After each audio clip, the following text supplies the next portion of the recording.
بسم اللہ الرحمن الرحیم فمن حاجک فیہ من بعد ما جاءک من العلم، پس جو علم آ جانے کے بعد بھی ضدیت کرے، کٹ حجتی کرے، بحث کرے، گریز کرے، تسلیم نہ کرے، بات نہ مانے، پھر میرے حبیب ان سے کہہ دو قاعدہ سب کے لیے ہے، شان نزول صرف عیسائی ہے۔ یہ قاعدہ سب کے لیے ہے کہ جو بھی کٹ حجتی کرے گا، جو بھی بحث اور مباحثہ کرے گا، اس کے لیے پھر مناظرے میں جو دلیل نہ مانے پھر اس سے مباہلہ ہوگا۔ شان نزول میں مسیحی تھے لیکن قاعدہ سب کے لیے ہے۔ تو میں اسی پہلے مرحلے پہ کہہ دوں کہ پاکستان میں جو ہم سے اس وقت بحث رہے ہیں، یا وہ دلیل لے کر آئیں یا مباہلے کے لیے تیار ہو جائیں۔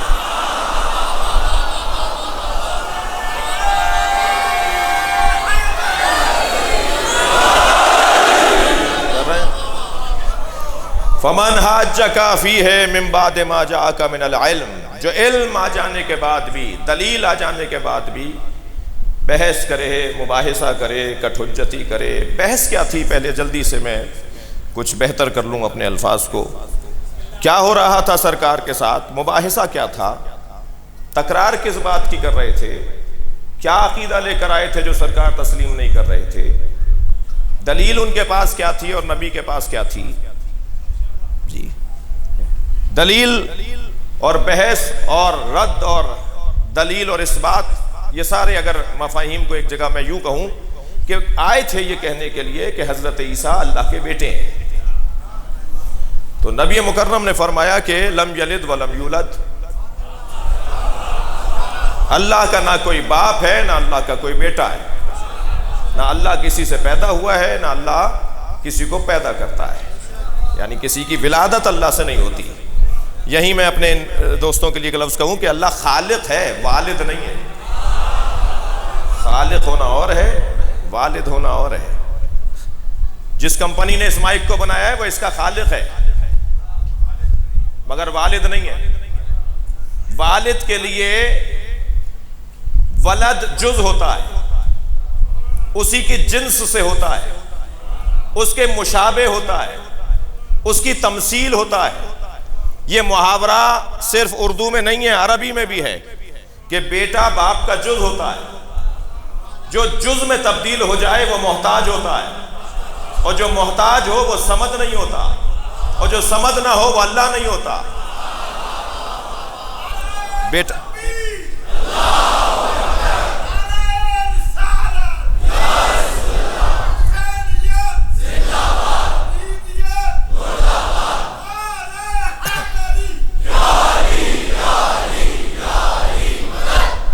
توجہ چاہوں گا عزیزان گرامی، توجہ چاہوں گا، اللہ نہ کسی کا باپ ہے نہ کسی کا بیٹا ہے۔ بحث یہ تھی مسیحیوں کے ساتھ، نصارائے نجران کے ساتھ، اسقفوں کے ساتھ بحث یہ تھی، پادریوں کے ساتھ بحث یہ تھی کہ حضرت عیسیٰ اللہ کے بیٹے ہیں۔ نبی نے رد کیا کہ حضرت عیسیٰ اللہ کے بیٹے نہیں ہیں، اس لیے کہ والد جو ہے اس سے ولد خارج ہوتا ہے۔ حضرت عیسیٰ اللہ کے بیٹے ہیں، ولد الہی ہے معاذ اللہ۔ نبی نے فرمایا نہیں، اللہ کا کوئی بیٹا نہیں ہے۔ پہلے نقضی جواب دیا، فرمایا کہ اگر اللہ کا کوئی بیٹا ہے اس بنیاد پر کہ حضرت عیسیٰ کے والد نہیں تھے تو حضرت آدم کے تو والدہ بھی نہیں تھی، تو کیا وہی عقیدہ حضرت آدم کے لیے بھی تمہارا ہے؟ دوسری دلیل حضرت نبی مکرم نے یہ دی، میں کہہ چکا ہوں، یہ دوسری دلیل دی حضرت نبی مکرم نے کہ اگر قرب الہی سبب ہے والد اور ولد کی نسبت کے لیے، یعنی والد ولد ہونے کے لیے قرب ضروری ہے، تو پھر مجھ سے زیادہ اللہ سے کوئی قریب نہیں ہے۔ اپنے لیے فرمائے ان کان للرحمن ولد، اگر رحمان کے لیے کوئی ولد ہوتا فانا اول العابدین، تو میں سب سے اول عابد ہوں۔ یہاں اول سے مراد سب سے بڑا بھی ہے، اول سے مراد سب سے پہلا بھی ہے۔ اور آیت اللہ جوادی عاملی نے تو مولانا بڑا حسین عنوان قرار دیا ہے کہ عابد اے عانف، عابد اے عانف، عربی زبان میں ناک کو کہتے ہیں انف، کہتے ہیں ان کی ناک اونچی ہے، ان کی ناک کٹ گئی، ان کی ناک نیچی ہو گئی. یہ جو ناک ہے نا انسان کی، یہ ظاہری ناک نہیں، آبرو کو ناک کہا جاتا ہے، احترام کو ناک کہا جاتا ہے، عزت کو ناک کہا جاتا ہے. بڑی ناک والے ہیں، بڑی اونچی ناک والے ہیں، فلاں کی تو اس بات پہ ناک ہی کٹ گئی، فلاں کی ناک کاٹ دی جائے. یہ جو ناک مراد ہے نا، یہ والی ناک نہیں ہے، بلکہ آبرو، احترام، عزت. تو آیت اللہ جوادی عملی فرماتے ہیں کہ یہاں جو نبی نے فرمایا نا انا اول العابدین، اس عابد سے مراد یہاں عانف ہے، یعنی میں اللہ کی آبرو بڑھانے والا ہوں. میری وجہ سے اللہ پہچانا جاتا ہے، میری وجہ سے اللہ کی معرفت ہوتی ہے. اور پھر سرکار دو جہاں نے یہ کہہ کر معرفت الہی کا ایک باب کھولا ہے. کوئی اگر اللہ کو ماننا چاہتا ہے تو بغیر میرے نہیں مان سکتا. ہم بتائیں گے کہ اللہ کیا ہے، ہم سمجھائیں گے کہ اللہ کی عبادت کیسے ہوتی ہے. بات آگے بڑھے.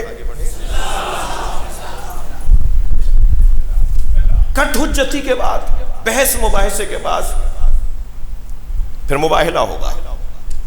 اور مباہلہ یعنی کردار کا مظاہرہ، مباہلہ یعنی صداقت اور سچائی کا اعلان اور اظہار. فَقُلْ تَعَالُوا نَدْعُ أَبْنَاءَنَا وَأَبْنَاءَكُمْ، ہم اپنے بیٹے لاتے ہیں، تم اپنے بیٹے لاؤ. وَنِسَاءَنَا وَنِسَاءَكُمْ، ہم اپنی بیٹیاں لاتے ہیں، تم اپنی بیٹیاں لے کر آؤ. وَأَنفُسَنَا وَأَنفُسَكُمْ، اور ہم اپنے جیسے لاتے ہیں، تم اپنے جیسے لاؤ. اب اپنے جیسوں میں نبی مولا علی کو لے کے گئے. یہ جو 5 کا اجتماع ہے نا، پنجتن کا اجتماع، یہ حسن کائنات ہے. اللہ نے پہلے انہیں بنایا ہے اور ان کے مزاجوں کے مطابق کائنات کو بنایا ہے. کسی کے مزاج میں تراب تھی تو زمین بنا ڈالی، کسی کا نام زہرا تھا تو چاند سورج بنا دیا، کسی کے مزاج میں بخشنا تھا تو جنت حسنین کے صدقے میں بنا دیا. ان کے مزاجوں کے مطابق پروردگار عالم نے یہ ساری کائنات خلق کر دی. یہ جہاں جمع ہو جائیں وہ جگہ مطلوب پروردگار ہے. جب سرکار کہہ کر آ گئے نا کہ کل میں اپنے بیٹوں کو لاؤں گا، تم اپنے بیٹوں کو، تو گھر میں آ کر کہا ایتینی بالکساء الیمنی، اے فاطمہ مجھے چادر یمنی لا کر دے دو. بڑا گہرا ربط ہے مباہلے کا حدیث قصہ کے ساتھ، آئے تطہیر کا آئے مباہلے کے ساتھ بڑا گہرا ربط ہے. وہاں کہہ کر آئے، گھر میں آ کے چادر مانگی، جناب زہرا نے چادر دے دی. سرکار چادر لے کر کیوں؟ انی اجد فی بدنی ضعفا، میں اپنے بدن میں ضعف محسوس کر رہا ہوں. کچھ دیر بعد امام حسن آئے، اماں مجھے نانا کی خوشبو آ رہی ہے. کیا خوشبو ہے جو حسن ہی سونگھ سکتے ہیں.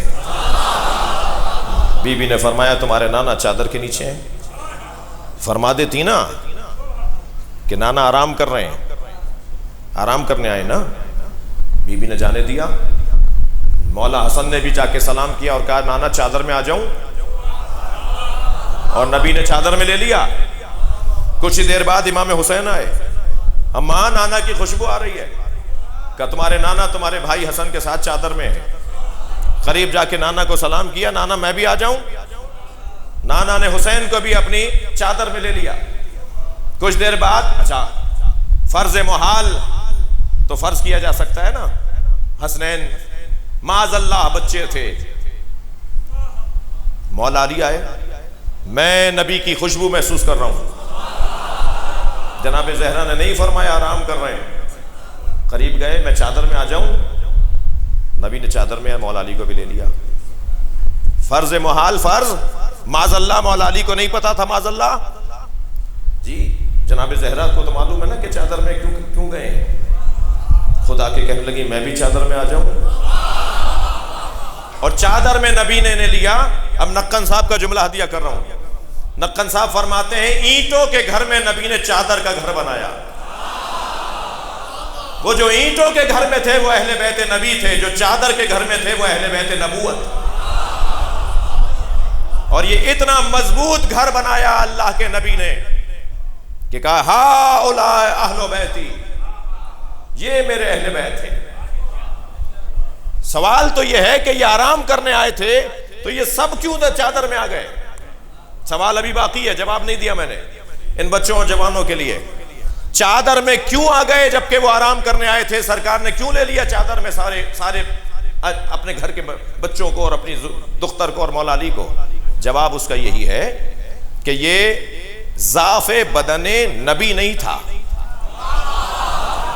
ضعف بدن نبوت تھا، اور ضعف بدن نبوت اجزائے نبوت سے دور ہوگا، اور پنجتن اجزائے نبوت کو کہا جاتا ہے۔